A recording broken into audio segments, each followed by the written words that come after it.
Welcome back, everyone. Thank you so much for joining me today. And as always, a huge thank you to those of you who have subscribed and who continue to engage with this channel. Your support means everything. Now, let's talk about something that should make the hairs on the back of your neck stand up. Germany is actively militarizing. Yes, Germany. And if that sentence doesn't immediately send a chill down your spine, maybe it's worth revisiting a few pages of history. Because history has a habit of repeating itself, especially when ignored. Germany, the country that after World War II was deliberately restricted from building a major military force, is now on track to create the fourth largest army in the entire world.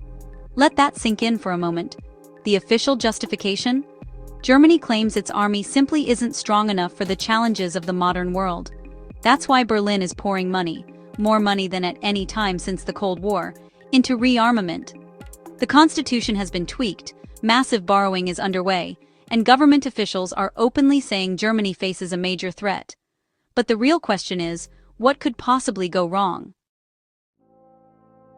To understand why this is such a seismic shift, you have to remember the backstory. The modern German armed forces, the Bundeswehr, were only created in 1955. Before that, history wasn't exactly kind.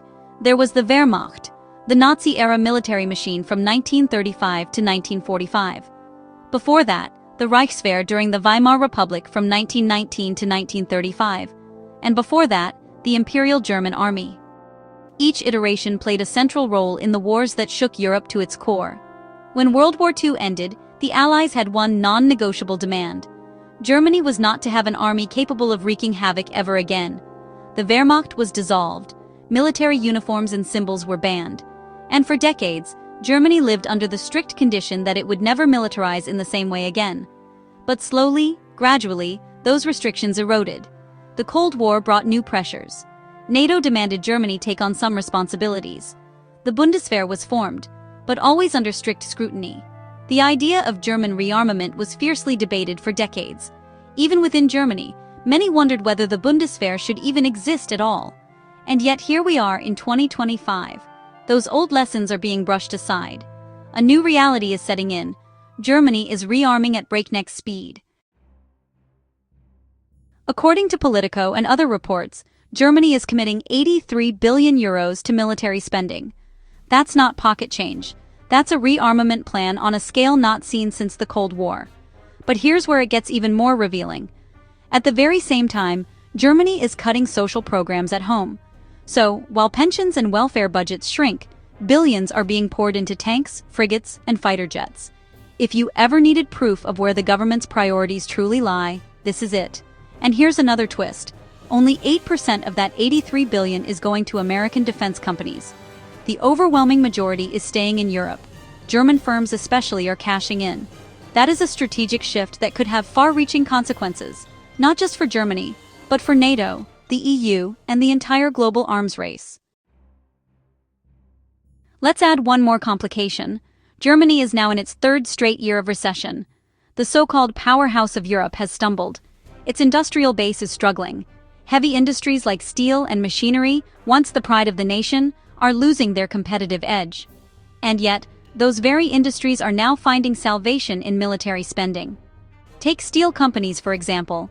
Their stock prices shot up the moment Chancellor Olaf Scholz and his government announced this military push. Defense contracts are being seen as a lifeline for industries that otherwise risk collapse. It's almost as if Germany's leaders are saying, if we can't compete in the global market, we'll compete in the global arms race. For decades, Europe has relied heavily on the United States for its weapons and defense technology. Washington was the default supplier. That's why it's so striking that Berlin is now deliberately keeping the vast majority of spending within Europe. Out of 83 billion euros, just 6.8 billion is going to US companies.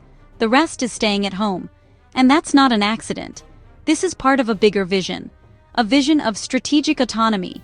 A Europe that can defend itself without being totally dependent on Washington.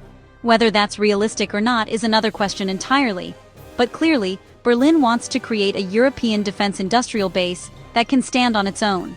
And in a time when transatlantic relations are shaky, when Europeans quietly question whether the US would really come to their defense in a crisis, that push makes sense.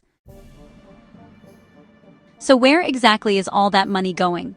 let's break it down. A procurement plan leaked to Politico lists 154 major defense projects scheduled between September 2025 and December 2026. And because German law requires parliamentary approval for any defense contract over 25 million euros, this isn't just a wish list, it's an actual roadmap. 26 billion euros, a massive frigate program known as F-127, led by German shipbuilder TKMS. These warships will give Germany's Navy long-range air and missile defense capabilities. Every cent of that contract stays inside Germany. 6 billion euros. New Eurofighter jets and upgraded radar systems, built by Airbus, BAE Systems, and Leonardo. Strengthening European air power. 3.4 billion euros. Boxer armored vehicles, produced by Rheinmetall and KNDS. 3.8 billion euros. A brand new wheeled tank destroyer. Details are still secret, but it's another big-ticket item for domestic defense firms, and that's just the beginning. Submarine combat systems, frigate upgrades, cybersecurity investments, the list goes on. This isn't a piecemeal upgrade, it's a full-spectrum modernization of Germany's armed forces, land, sea, air, and cyberspace, all being upgraded at once. Now, let's zoom out. What does all this mean? On one level, this is about jobs and industry. Defense contracts create employment. They save struggling heavy industries. Politically, that's always popular. On another level, though, this is about Europe trying to stand on its own. The belief that it should not forever be a junior partner to Washington. That Europe should have the ability to project power, to defend itself, and to shape global events without waiting for American approval. But here's the reality check. Europe is nowhere near that level of autonomy.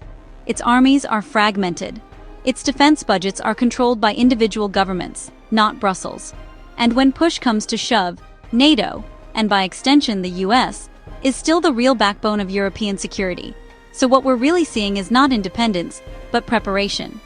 Preparation for a world where US support may no longer be guaranteed. Let's not forget the elephant in the room, Russia. Germany says it needs this military buildup because of the threat from Moscow. But even with billions in spending, Germany faces another problem: recruitment. Fewer and fewer young people want to join the military. The Bundeswehr is struggling to meet its manpower needs. That's why the government is investing in high-tech systems, frigates, fighter jets, cyber defense, because finding soldiers is proving harder than buying equipment. And while Berlin talks tough, the harsh reality is that Germany is not in a position to take on Russia directly, especially when nuclear weapons are part of the equation. So this buildup is less about actually fighting Russia today and more about posturing for the future. Here's why the world should pay attention. When Germany militarizes, history tells us the ripple effects are enormous. It shifts the balance of power inside Europe. It sparks new arms races with neighboring countries. It raises questions about NATO's internal unity. And it forces the US to rethink its own role in Europe. We are witnessing the return of something that was supposed to remain buried in history: a heavily armed, globally ambitious Germany. And whether this ends in stability or catastrophe, that depends on what comes next. So what do you think? Is Germany's militarization a necessary step in a dangerous world? Or is it the beginning of a repeat of history's darkest chapters?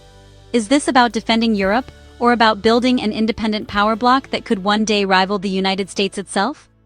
I'd love to hear your thoughts in the comments below. If you found this video thought-provoking, make sure to hit the like button. It helps the channel reach more people. Don't forget to subscribe and turn on notifications so you don't miss future deep dives like this one. And most importantly, leave a comment. I read them all, and your insights help shape where we go next. Thanks for watching, stay safe, and I'll see you in the next one.